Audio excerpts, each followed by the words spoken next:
Hi everybody, Dana Litwin here again, and welcome back to Tuesday Tips for Leaders of Volunteers. This week, talking about the hot topics and trends that I see happening more and more in 2026. Some of these are carryovers from 2025, which is to be expected, and I've got some other Tuesday Tips up about them already.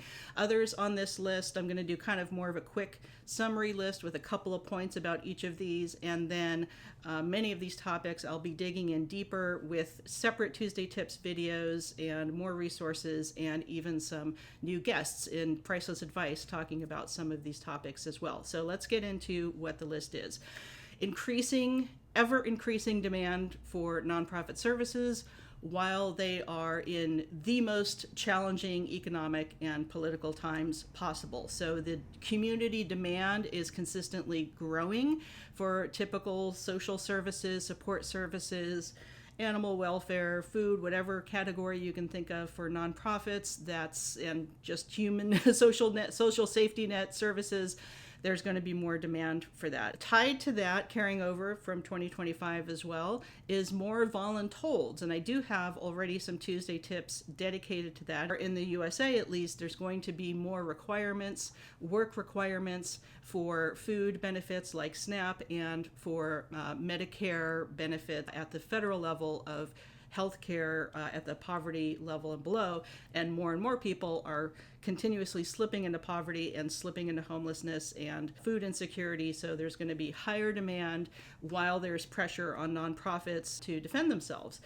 To my next trend, not necessarily a happy one, although I guarantee that I'll end on a high note here, but protecting your communities from ICE and other federal agents who are working well beyond their scope and remit and are doing very unconstitutional and often illegal actions against citizens and persons in this country. People are being horribly abused, killed, harmed on an individual and community level by these attacks. Jane Cravens has an excellent blog about protecting volunteers from ICE. These are just a couple of tips from myself, and I also encourage you to read her additional tips as well. But she talks about understanding which volunteers or community members or even staff members might feel afraid to come to their shift, that they don't want to be in a place where they could be targeted and blackbagged and grabbed and taken who knows where with no legal representation. Also, make sure that everybody in the organization does understand your constitutional rights here in the USA, at least. I'll talk about international things in a second. So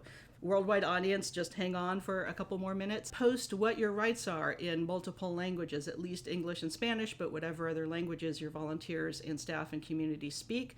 And do some education around not letting ICE onto the property unless they have a judicial warrant, and what's the difference between an administrative warrant and a judicial warrant. So there's many good tips in Jane's blog. There's a tension with the federal attacks and disturbances that they're causing in communities and for nonprofits specifically with the America Gives 250 anniversary celebration of our 250th year as a country. There is also a bipartisan, Obama and Bush families and others, there's a new bipartisan initiative for the 250th anniversary of the country to encourage volunteering. And I'm going to put the link to that site as well so you can check out all the details, but they're doing a few things. They're doing a gamification raffle of giving away $1 million not to a person but to a cause. So volunteers who enter their hours can get a raffle.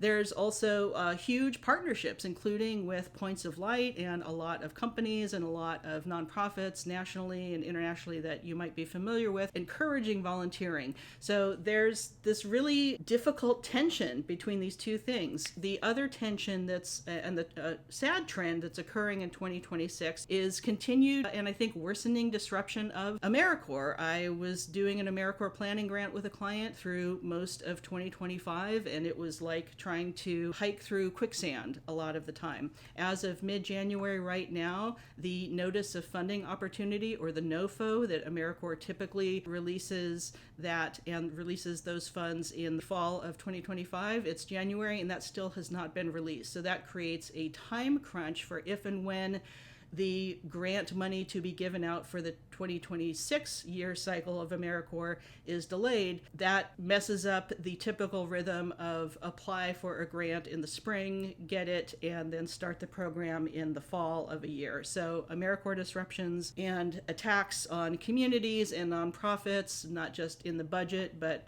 physically, as we know in the news, that's a weird tension with trying to push volunteering at the same time. So the other big trend that's coming up this year that you probably haven't seen the ripples of yet, pay-to-play volunteering. With the economic and societal instability, I'm seeing more and more, especially in conservation, which is where most of my career has been. So I'm kind of seeing and hearing these things maybe a little bit before they get out to the mainstream more.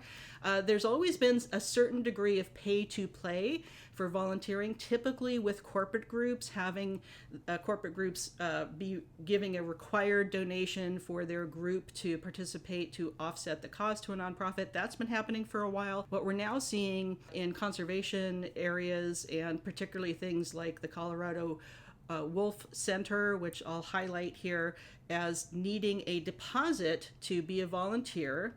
So you start your volunteering at the Conservation Wolf Center. At the end of 6 months, you get that deposit back, but that's also a barrier to volunteering. I can absolutely understand why they did something like this. I can imagine that that's the type of volunteer opportunity I've talked about with the problem with penguins, zoos, conservation areas, wildlife rescue, where people think it's all cute and cuddly and they don't understand the real hard work and the real level of training that goes into it. So I can understand why they do it. I'm hearing and seeing that that could be even more common beyond the conservation space. So again, inviting volunteers to volunteer and enter their hours in a national database and hoorah, hoorah, yay, yay, yay, along with, but you have to pay a deposit, but you have to volunteer your Voluntolds for food benefits. So these really intense, again, tensions and push-pull of what's really going to be the result of all of these things kind of crashing together in 2026. So talking about AI. AI is going to be in more VMS products. It's also going to continue to be, I think, unregulated and unchecked, which causes problems with inaccurate info, hallucinations. AI is still going to be a big thing. There's the high potential of the economic bubble of AI bursting in 2026 or 2027. There's a lot of speculation in that industry. I'm going to talk about that more in my live summit workshop in late March, and I'll put links to that down below soon as well. Okay, last but certainly not least, and some good news. Good news is there's an increase in mutual aid and informal volunteering and people just stepping up for neighbors helping neighbors. We're seeing that every single day in examples. So while there's a push to get more people to volunteer, people are volunteering the way they want to volunteer, doing what they want to do. And that ties into the UN